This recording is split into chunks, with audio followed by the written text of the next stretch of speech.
많은 사람들이 친구가 많을수록 더 행복하고 성공적인 삶을 살 수 있다고 생각합니다. 그런데 의외로 똑똑한 사람들일수록 친구가 적거나 심지어 아예 없는 경우도 종종 있습니다. 왜 그런 걸까요? 혹시 혼자만의 시간이 더 중요하기 때문일까요? 부처님께서도 지혜로운 사람은 자기만의 방식에서 진정한 평화를 찾는다고 말씀하셨습니다. 마찬가지로 똑똑한 사람들은 불필요한 관계에 얽매이기보다는 자기 자신에게 더 집중하는 경향이 있습니다. 저도 이 점에 대해 고민해보고 일부러 친구를 늘리려 노력했던 적이 있습니다. 하지만 결국 마음이 편하지 않더군요. 그래서 오늘은 똑똑한 사람들이 왜 친구가 적은지에 대해 이야기해 보려고 합니다. 친구는 우리 삶에 기쁨과 위로를 주는 소중한 존재입니다. 하지만 지적인 사람들이 친구가 적은 이유는 단순히 성격이나 취향 때문이 아닙니다. 그들의 삶에 대한 생각과 선택과 깊은 관련이 있습니다. 똑똑한 사람들이 친구가 적은 이유와 그 의미를 오늘 함께 알아보겠습니다. 첫 번째 이유는 똑똑한 사람들이 깊이 있는 대화를 선호하기 때문입니다. 똑똑한 사람들은 단순한 일상적인 대화나 가벼운 대화보다는 철학적이거나 세계의 문제에 대해 고민하는 깊이 있는 대화를 즐깁니다. 하지만 이런 대화를 나눌 수 있는 사람을 찾는 일이 쉽지 않다고 느낍니다. 진정성 있는 대화를 나누기 위해서는 깊은 사고가 필요하다고 생각하기 때문입니다. 똑똑한 사람들은 많은 사람과 얕은 대화를 나누는 것보다 몇몇 사람과 진지한 대화를 나누는 것이 더 가치 있다고 느낍니다. 이런 성향 때문에 대화할 때 상대방이 자신의 깊이를 이해해 주길 바라는데 만약 그렇지 못하면 대화에 대한 흥미를 잃게 됩니다. 단순한 대화에서는 자신이 원하는 지적 자극을 얻기 어렵기 때문에 결국 사람들과의 교류가 자연스럽게 줄어들게 됩니다. 결국 똑똑한 사람들은 지적인 대화를 나눌 수 있는 소수의 사람들과 깊은 관계를 맺고 싶어 하며 그렇지 못할 경우 굳이 많은 친구를 만들려 하지 않습니다. 똑똑할수록 친구가 적은 첫 번째 이유는 바로 이 때문입니다. 두 번째 이유는 똑똑한 사람들이 감정에 휘둘리기보다는 이성적으로 결정을 내린다는 점입니다. 똑똑한 사람들은 감정에 따라 판단하기보다는 상황을 이성적으로 분석하려는 성향이 강합니다. 부처님도 감정에 휘둘리지 말고 이성으로 마음을 다스리라고 말씀하셨습니다. 이들은 단순히 감정적인 관점에서가 아니라 논리적으로 상황이나 타인의 행동을 판단하려고 노력합니다. 이러한 태도는 인간관계에서 때로는 차가워 보일 수 있습니다. 감정에 쉽게 휘둘리지 않기 때문에 사람들과 깊은 감정적 유대감을 맺으려 하지 않는 경우가 많습니다. 또한 이성적 판단을 우선시하다 보니 타인의 감정을 깊이 공감하지 못할 때도 있습니다. 결국 이런 성향으로 인해 인간관계에서 거리를 두게 되고 그 결과 친구가 적거나 없는 경우가 많습니다. 이는 똑똑한 사람들이 친구가 적은 두 번째 이유라고 할 수 있습니다. 세 번째 이유는 똑똑한 사람들이 혼자 있는 시간을 더욱 소중히 여긴다는 점입니다. 똑똑한 사람들은 자신의 생각을 정리하고 내면을 탐구하는 시간을 중요하게 생각합니다. 독서나 자기 개발에 몰두하는 혼자만의 시간을 귀하게 여기며 철학자 칸트는 이러한 시간을 통해 자신을 이해할 수 있다고 말했습니다. 이들은 외부 자극보다 깊은 내적 성찰과 자기 성장을 더 중요한 가치로 여깁니다. 이러한 과정에서 혼자만의 시간이 더 큰 의미를 지닌다고 느끼며 이 시간을 통해 자신의 생각을 더 깊이 탐구하거나 새로운 아이디어를 떠올립니다. 이런 성향 때문에 친구들과 어울리는 것보다 혼자만의 시간을 보내는 것을 더 선호하며 이는 그들의 삶에서 중요한 부분이 됩니다. 자연스럽게 사회적 활동이 줄어들고 친구를 사귈 기회도 적어지게 되는 것입니다. 이는 똑똑한 사람들이 친구가 적은 세 번째 이유라고 볼 수 있습니다. 네 번째 이유는 똑똑한 사람들이 친구 관계에서 양보다 질을 중시한다는 점입니다. 똑똑한 사람들은 많은 친구를 사귀는 것보다 진실한 소수의 친구와 깊은 관계를 맺는 것을 더 중요하게 생각합니다. 부처님도 모든 관계가 좋은 것은 아니며 때로는 멀리하는 것이 필요하다고 말씀하셨습니다. 이들은 넓고 얕은 관계보다는 깊고 좁은 관계를 선호합니다. 이러한 성향 때문에 쉽게 친구를 사귀지 않으며 진정으로 신뢰할 수 있는 사람을 찾기 위해 많은 시간과 노력을 들입니다. 단순히 얕은 관계를 맺기보다는 시간이 걸리더라도 진정성 있는 친구 관계를 추구하는 것입니다. 결국 친구가 많지 않거나 아예 없는 경우도 있지만 이들에게는 큰 문제가 되지 않습니다. 친구의 수보다 관계의 질을 더 중요하게 여기기 때문입니다. 이는 똑똑한 사람들이 친구가 적은 네 번째 이유라고 할 수 있습니다.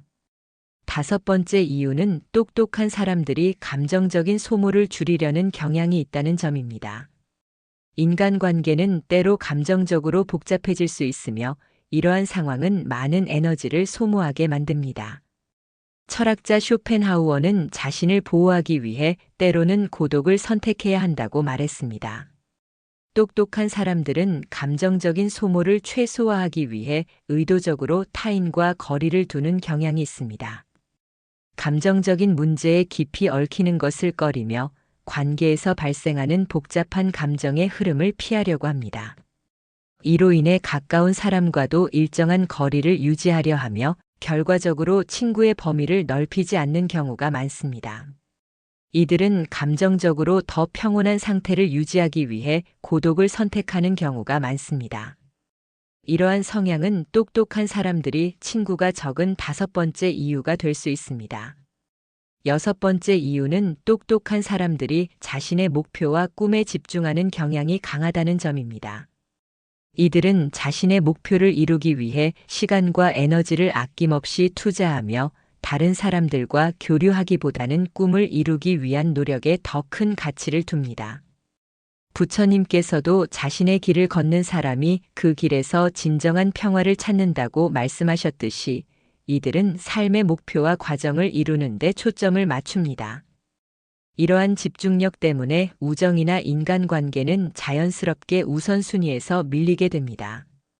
자신의 목표와 꿈을 이루기 위해 타인과의 관계를 유지하기보다는 자신의 길을 따르기를 원하며 이로 인해 친구를 만날 기회나 사회 활동이 줄어들게 됩니다.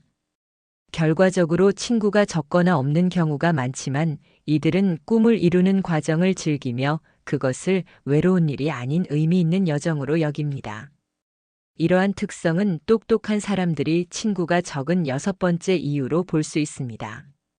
일곱 번째 이유는 똑똑한 사람들이 관계에서 깊은 신뢰를 중시한다는 점입니다. 이들은 친구 관계에서 신뢰를 매우 중요하게 여기며 믿을 수 없는 사람과는 장기적인 관계를 유지하지 않는다는 신념을 가지고 있습니다. 철학자 니체는 신뢰가 관계의 기반이며 신뢰 없는 관계는 공허하다고 말했습니다. 똑똑한 사람들은 상대방이 자신을 진정으로 이해하고 신뢰할 수 있을 때만 깊은 관계를 형성합니다. 하지만 신뢰를 기반으로 한 관계는 쉽게 만들어지지 않으며 과정 중에 많은 관계가 자연스럽게 멀어질 수 있습니다. 이들은 얕은 신뢰보다 진정한 신뢰를 기반으로 한 관계를 더 소중히 여기며 많은 사람들과 친구가 되는 것보다는 소수의 믿을 수 있는 사람들과의 관계를 더 가치 있게 여깁니다. 이러한 성향은 단순히 성격 때문이 아니라 관계의 깊이를 중시하고 자신만의 시간을 활용하며 목표를 추구하는 태도에서 비롯됩니다. 또한 이성적 판단을 중시하고 감정적으로 얽히지 않으려는 태도, 감정적 소모를 피하려는 경향 때문에 인간관계에서 거리를 두는 경우가 많습니다. 부처님께서도 모든 관계가 나에게 좋은 것은 아니라고 가르치셨듯 똑똑한 사람들은 많은 사람과 얕은 관계를 맺기보다는 소수의 사람들과 깊은 관계를 맺는 것을 더 중요하게 생각합니다. 하지만 이는 똑똑한 사람들이 외로움을 느낀다는 뜻은 아닙니다. 오히려 이들은 혼자 있는 시간을 더 소중히 여기고 그 시간을 자기 성장에 활용합니다. 때로는 고독 속에서 큰 성취를 이루고 진정한 내적 평화를 발견하기도 합니다. 이러한 똑똑한 사람들은 친구가 적거나 없어도 불편함을 느끼지 않으며 오히려 자신의 삶을 더 충실히 살아가는 데 집중합니다. 지금까지 똑똑한 사람들이 친구가 적은 7가지 이유를 살펴보았습니다. 그런데 여기서 한 가지 흥미로운 점은 이들이 단순히 친구가 적다는 사실에 머무르지 않고 혼자 있는 시간을 매우 소중히 여긴다는 점입니다. 그렇다면 똑똑한 사람들이 혼자 있는 시간을 어떻게 활용하고 그 시간이 어떤 긍정적인 영향을 미치는지에 대해 조금 더 깊이 이야기해 보겠습니다. 똑똑한 사람들이 혼자 있는 시간을 어떻게 활용하는지를 깊이 들여다보면 단순히 아무것도 하지 않고 쉬는 시간과는 전혀 다른 성격을 지닌다는 것을 알 수 있습니다. 이들은 혼자 있는 순간을 삶의 중요한 도약대로 삼고 그 시간을 통해 자기 자신을 더욱 단련하고 성장시키는 기회로 삼습니다. 여기에는 몇 가지 특징적인 양상이 있습니다. 먼저 혼자만의 시간은 자신의 내면을 정리하는 과정이 됩니다. 수많은 정보와 경험 속에서 살아가는 우리에게 생각이 뒤엉킬 때가 많습니다. 똑똑한 사람들은 의도적으로 외부 자극을 줄이고 마음속에 쌓인 생각들을 하나씩 꺼내어 정리합니다. 이 과정에서 일상의 작은 문제나 큰 인생 목표가 훨씬 명확해집니다. 가령, 내가 진짜 원하는 것이 무엇일까? 지금 내 선택이 옳은 방향일까? 같은 질문에 차분히 답할 수 있는 시간이 생기는 것입니다. 또한 이들은 혼자 있는 시간에 창의적 사고를 발휘합니다. 사람들과 어울릴 때 얻는 자극이 분명 가치 있지만 때로는 조용히 사색할 수 있는 환경이 새로운 발상을 탄생시키는 토양이 되기도 합니다. 책을 읽거나 일기를 쓰거나 가벼운 산책을 하며 떠오르는 새로운 아이디어는 혼자 있을 때 더욱 선명하고 자유롭게 떠오르는 경우가 많습니다. 더 나아가 혼자 있는 시간은 정서적 안정감을 키우는 데에도 중요한 역할을 합니다. 바쁜 생활 속에서 이리저리 휘둘리다 보면 정작 자신의 마음 상태를 돌아볼 틈이 없습니다.